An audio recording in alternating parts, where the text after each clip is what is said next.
We're rolling. All right. This is my brake lock. Now I'm rolling. So this is the pedaling. This has V-assist. So it's real easy to kind of just go.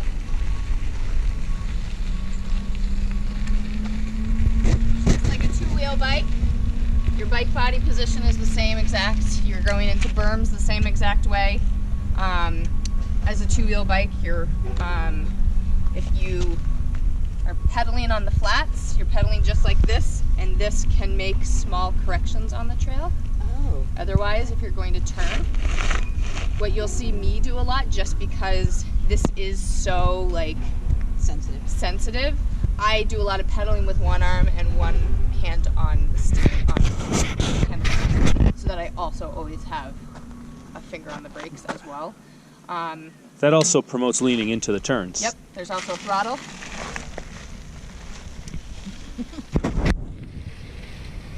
if you get too tired, or if you have a steep uphill, that can help. Otherwise, you're just riding and shredding. It's fun. Wow. This can go on 50 miles of the 100 miles of trail at KT. 50 miles are expensive. Which is very cool. And Craftsbury is going to start their process of creating accessible trails as well. And that's going to be our home trail system. That's right. Since we're right around the corner, Yep. we can ride here, That's right. ride here, and then ride home. There you go. And never hit pavement. Exactly. And this, because of this position, it's obviously like you're leaning over so much, and so whenever you're taking a break, you are kind of putting yourself up like this, pushing yourself up just to be able to stretch out because you are so hunched over the entire time. We're going to see how this does. Spinal cord injury is pretty low, and he got really good at bi-skiing last winter, and so he's going to be very nervous. But I think with especially with the throttle, it's going to be very much like the dirt bikes and the four-wheelers and the snowmobiles that he rides on. So show me the different levers. So this is your throttle right here. And that's what you pushed when you That's just the go wanted home to. Yep. button. That's These are your gears. shift up, down. Shifting gears, and then this is just a brake lock so that when you come to a stop, you can actually stop, and so that you're not putting a foot down. It's an interesting thing because it's something to think about whenever I am out on a mountain bike ride with an adaptive rider. I have at least one volunteer with me. There's at least two of us at all times.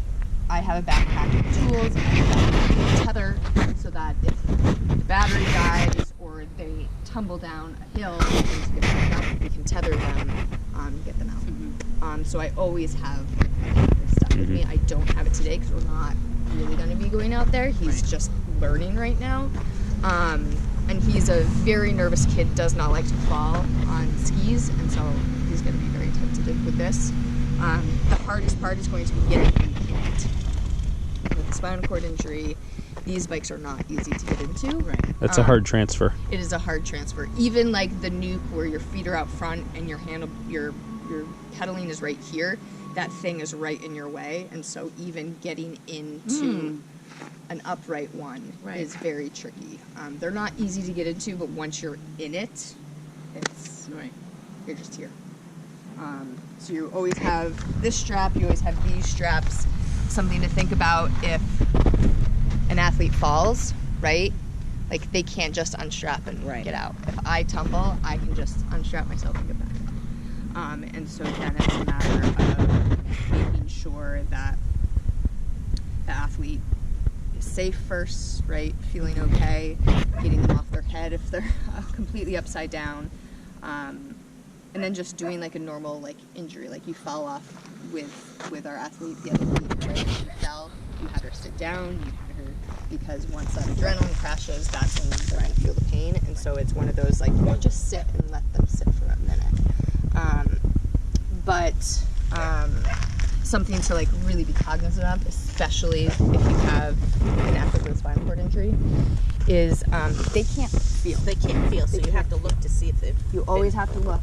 So, hello.